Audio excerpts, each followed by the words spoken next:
Hello and welcome back. So this is our next topic, readers writers problem. Earlier in this series we have seen what a critical section is, what is semaphore, and we have discussed one problem, that is producer consumer problem. Okay, so this is our second classical problem for concurrency, readers writers problem. Let us discuss the problem first. So what is the problem? In this particular problem we have two processes, readers and writers. Let us assume we have a document. See, this is our document, and to access this document we have two types of user. One is reader and other one is writer.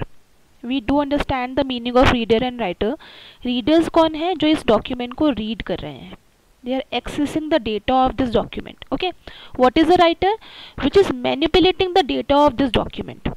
तो basically वो क्या कर रहे हैं writers, इसमें कुछ data add या update या मैनिपुलेट कर रहे हैं, वेरएज रीडर्स क्या कर रहे हैं, सिर्फ इस डेटा को रीड कर रहे हैं या एक्सेस कर रहे हैं.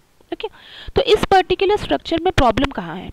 प्रॉब्लम कहाँ है जब हम इन दोनों प्रोसेसेस को इंडिविजुअली स्टडी करते हैं. So we have basically 4 cases. We can have 2 readers. For 2 users we are taking the case, we can have 2 readers, we can have a reader and a writer, we can have a writer and a reader, and we can have a writer along with the other writer. ठीक है, let us understand the case. So this is our document. ठीक, पहला reader आया, reader 1, and उसके साथ कोई और reader आया, उसने भी इस डॉक्यूमेंट को रीड किया. Will there be any problem? No. Okay, why? Because एक डॉक्यूमेंट है, उसको एक रीडर रीड कर रहा है, कोई चेंज नहीं हो रहा है, और दूसरा रीडर आ रहा है, वो भी इस डॉक्यूमेंट को रीड कर रहा है, नो प्रॉब्लम. ओके, अब second case, we have a reader जो इस डॉक्यूमेंट को रीड कर रहा है, और दूसरा यूज़र आया, उसने राइट करना स्टार्ट किया. ना रीडर रीड कर रहा है और उसी समय कोई राइटर वहाँ पे कुछ लिखने लग जाए, so there will be a clash. Reader क्या रीड करेगा? अपडेटेड डॉक्यूमेंट अपडेट होगा कि नहीं होगा राइटर के लिखने के बाद? There are few constraints. तो ये केस हम वैलिड नहीं मानते हैं, यहाँ पे कोई प्रॉब्लम नहीं है, यहाँ पे प्रॉब्लम अराइज होने की संभावना है. नेक्स्ट केस इज, कोई राइटर है जो ऑलरेडी इस डॉक्यूमेंट को राइट कर रहा है. ठीक है, देन एक नया रीडर आता है और वो उस डॉक्यूमेंट को रीड करना चाहता है. अगर हम देखें तो राइटर यहाँ पे लिख रहा है और रीडर आता है और उसको रीड करता है. There will be a problem again. क्यों? क्योंकि राइटर कुछ लिख रहा है, वो अपडेट होगा तब रीडर रीड कर पाएगा. क्या वो अपडेट होगा, कब होगा? तो देयर आर सर्टेन केसेस, तो यहाँ पे भी प्रॉब्लम आने की संभावना है. इन द लास्ट केसेस, कोई राइटर राइट कर रहा है, इस डॉक्यूमेंट पे कोई राइटर ने कुछ लिखा, एंड कोई दूसरा यूज़र आया, वो भी राइट करना चाहता है, तो वो भी लिखेगा. तो किसके राइट को हम पहले कमिट करेंगे, किसके राइट को हम वैलिड मानेंगे? So there will be a clash. तो इसमें भी हमारे पास प्रॉब्लम आने की संभावना है. तो हमने देखा हमारे पास कितने केसेस हैं? 4 केसेस हैं, और उन 4 केसेस में से in these 3 cases we are getting the issue. ठीक है, तो हमें क्या करना है, हमें इस प्रॉब्लम को सॉल्व करना है. तो only case that we do not face any problem is reader and reader. तो इस केस को स्किप करने के बाद हम इन 3 केसेस में प्रॉब्लम को फाइंड आउट कर पा रहे हैं. सॉल्यूशन क्या है? सॉल्यूशन के बारे में बात करेंगे तो आप सॉल्यूशन देख पाएंगे, हम सॉल्यूशन को सीमाफोर की हेल्प से इम्प्लीमेंट कर सकते हैं. देखिए, अब इस पर्टिकुलर प्रॉब्लम में सीमाफोर में आपका क्रिटिकल सेक्शन क्या होगा? ठीक है, क्रिटिकल सेक्शन क्या होता है? वो डॉक्यूमेंट जिसके ऊपर मल्टीपल यूजर्स काम कर रहे हैं. ठीक है, प्रॉब्लम किसकी वजह से आ रही है? इस डॉक्यूमेंट की वजह से. इस डॉक्यूमेंट में कोई रीड कर रहा है या कोई राइट कर रहा है, उसके ऊपर कंस्ट्रेंट्स हैं. तो इस समय हमारा क्रिटिकल सेक्शन क्या है? This document. ओके, तो अब हमें क्या करना है, हमें सॉल्यूशन बनाना है जहाँ पे ये डॉक्यूमेंट एक क्रिटिकल सेक्शन हो, और एक बार में या तो रीडर या तो राइटर के रिस्पेक्टिव प्रॉब्लम पेयर्स को हम लोग रिजॉल्व कर सकें. ठीक है, तो ये हम कैसे करेंगे? Again we will use semaphore. Semaphore कौन कौन से लेने हैं? We will use 2 types of semaphore. First semaphore is our mutex. We all know कि हमें जब भी सीमाफोर यूज़ करना है, कोई भी क्रिटिकल सेक्शन प्रॉब्लम को सॉल्व करना है, तो हमें लॉकिंग करनी है, और लॉकिंग के लिए हम लोग हमेशा यूज़ करते हैं binary semaphore which is mutex. तो म्यूटेक्स की इनिशियल वैल्यू क्या होगी? 1, which will allow a reader और writer to initiate the process. कोई भी पहला जो आएगा वो उसका वैल्यू 1 यूज़ कर सकता है. तो mutex a binary semaphore. Then we use a next semaphore which is, हमने यहाँ पे नाम दिया W, जिसका इनिशियल वैल्यू होगा 1, and W is for basically writing. ठीक है, आपने देखा अगर हमने कंस्ट्रेंट्स देखे थे तो रीडर के साथ कोई प्रॉब्लम नहीं थी जब दूसरा रीडर आ रहा था, बट रीडर के साथ प्रॉब्लम कब आ रही थी, जब भी राइटर होगा। तो हमारे पास 3 केसेस में जहाँ पे राइटर है वहाँ पे प्रॉब्लम है, तो प्रॉब्लम राइटर के रिस्पेक्ट में है, तो हम सीमाफोर के साथ एक राइटर सेक्शन यूज़ करेंगे। देन आप देखेंगे केस नंबर 1, ठीक है, दिस इज द केस जहाँ पे प्रॉब्लम नहीं है। पर हम जब प्रोग्राम बनाएंगे तो हम जनरल प्रोग्राम बनाते हैं, यानी हम कोई सॉल्यूशन बनाएंगे तो जनरल सॉल्यूशन होगा जहाँ पे चारों ही केसेस आ सकते हैं। तो 3 केसेस को तो मैं रिजॉल्व करूँगी सीमाफोर की हेल्प से। ठीक है, ये जो केस 4 आएगा जहाँ पे रीडर है और कोई प्रॉब्लम नहीं है, तो उसको मैं सीमाफोर की हेल्प से एक्सेस नहीं करना, अननेसेसरी कि हम एक अननेसेसरी सेगमेंट क्यों यूज़ करेंगे। हम अगर हमें कोई ऐसा केस मिलेगा तो हम उसको बाईपास कर देंगे, उसको जाने देंगे, कॉन्फ्लिक्ट नहीं है क्योंकि। ठीक है, तो इस केस को हम आइडेंटिफाई कैसे करेंगे और इसको जाने कैसे देंगे, उसके लिए हम लोग एक वेरिएबल यूज़ कर रहे हैं विच इज़ रीड काउंट। तो ये रीड काउंट क्या करेगा, ये कोई भी एक इंटीजर वैल्यू लेगा जहाँ पे ये काउंट रखता जाएगा कि कितने नंबर ऑफ रीडर्स हमारे पास आ चुके हैं एक रीडर के बाद।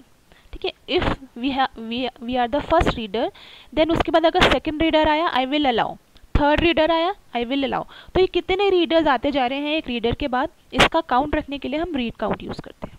ओके, तो देखते हैं सॉल्यूशन कैसे है। तो हमारे पास 2 ऑपरेशन है ऑब्वियसली, रीडर एंड राइटर।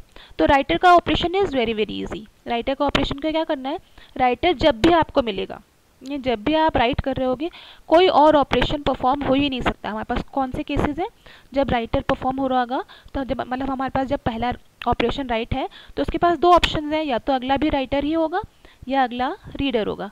और हम जानते हैं ये दोनों ही केस में हमारे पास प्रॉब्लम है, तो हम सीधे सीधे कहते हैं जब भी पहला प्रोसेस आएगा और वो राइटर होगा तो उसको किसी भी दूसरे यूज़र को अलाउ नहीं करना है, चाहे वो अगला दूसरा यूज़र राइटर हो या फिर रीडर हो। तो सिंपलेस्ट कोड है, आप पहला राइटर जब एक्सेस करेगा, वो राइट कर रहा होगा तो वो सिर्फ लॉक यूज़ करेगा और लॉक अनलॉक करेगा जब वो उसको एक्सेस कर लेगा, इस बीच में कोई केस ही नहीं है। ठीक है, this is writers operation. Now problem आती है हमारे रीडर्स ऑपरेशन के साथ, क्योंकि रीडर के साथ क्या केस है, हमारे पास 2 केसेस होंगे। अगर हमारा पहला ऑपरेशन रीडर है, ठीक है, तो हमारा प्रॉब्लम आएगा अगला अगर राइटर होगा तो, बट अगर अगला रीडर होगा तो कोई प्रॉब्लम नहीं आएगा। बट हमें इस केस को आइडेंटिफाई ज़रूर करना होगा, तो इस आइडेंटिफिकेशन के लिए अभी हमने क्या यूज़ किया है, रीड काउंट वेरिएबल। ठीक है, तो इस केस के लिए हम लोग एक कोड यूज़ करते हैं which is this particular code.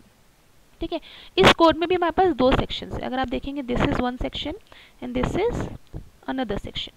तो पहले सेक्शन में हम क्या कर रहे हैं, हम लोग यूज़ करेंगे वैल्यूज़। देखो अभी हमें याद है कि म्यूटेक्स की इनिशियल वैल्यू वॉज 1, हमने अभी अलाउ किया था कि म्यूटेक्स की इनिशियल वैल्यू 1 है, यानी पहला जो भी ऑपरेशन होगा वो परफॉर्म होने देंगे। ठीक है, तो अगर पहला रीडर है तो उसको आने देंगे वैल्यू 1।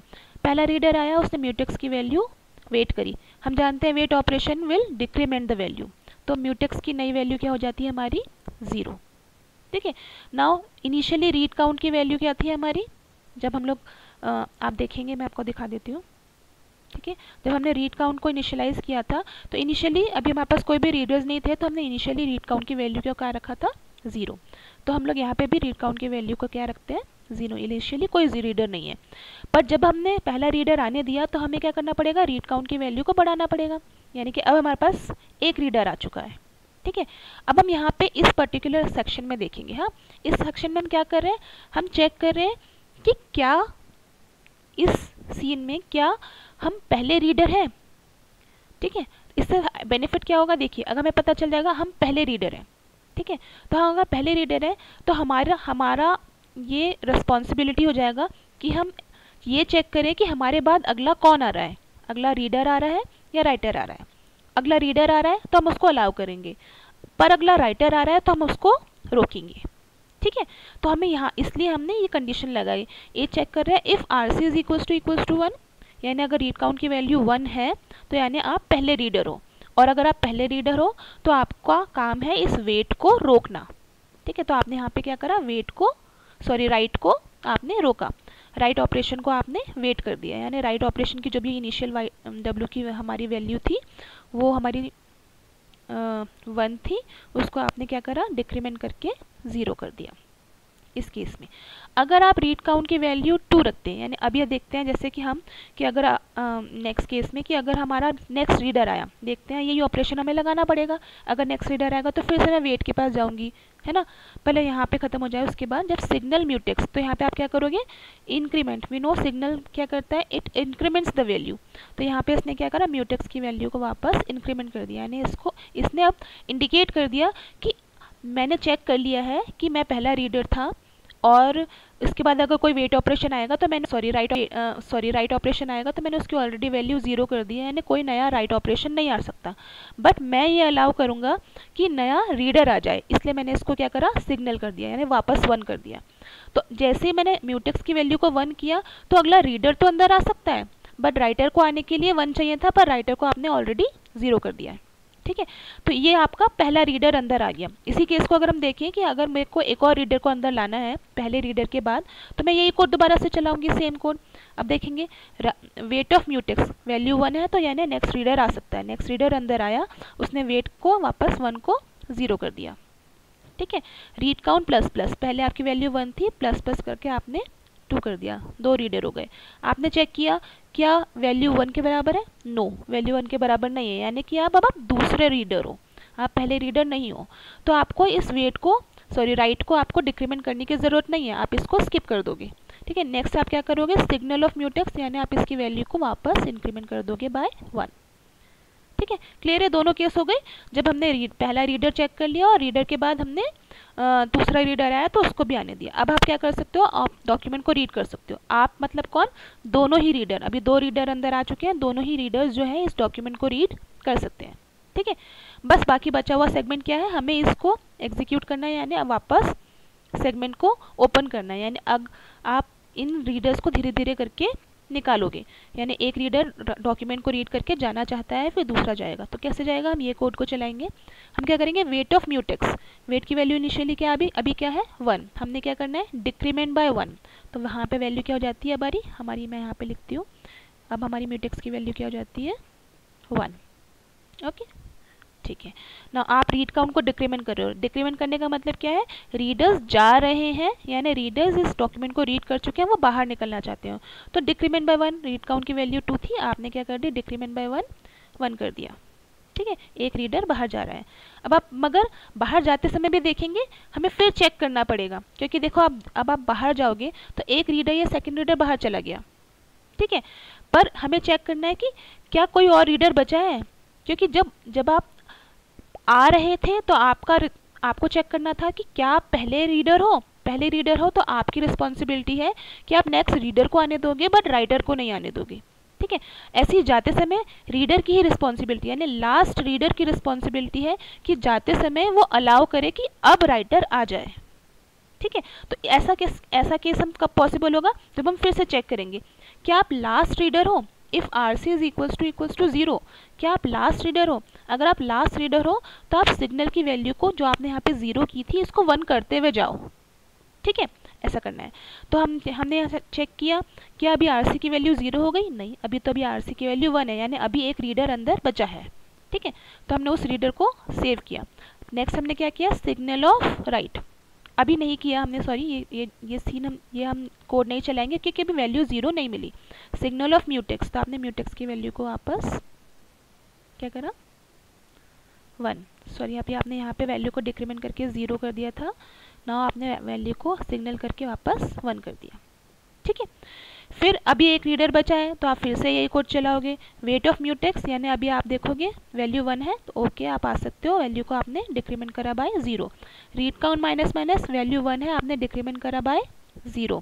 ठीक है, अब आप चेक करो is equals to 0, yes now it is equals to 0, यानी अब आप लास्ट रीडर हो। अब आप लास्ट रीडर हो तो आप क्या करो, वेट की वैल्यू को भी बढ़ाते हुए जाओ, सिग्नल करो, तो नाउ वेट की वैल्यू को आपने क्या करा, इंक्रीमेंट बाय 1।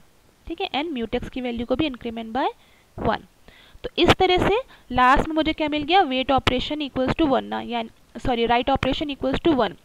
इस तरह से अब आप राइट फंक्शन को आने के लिए अलाउ कर सकते हो, क्योंकि अब हमारे पास कोई भी पहला रीडर नहीं है। आई होप ये लेक्चर क्लियर होगा। कोई प्रॉब्लम्स हो तो प्लीज़ आप पूछें, this is very important topic, please. Thank you.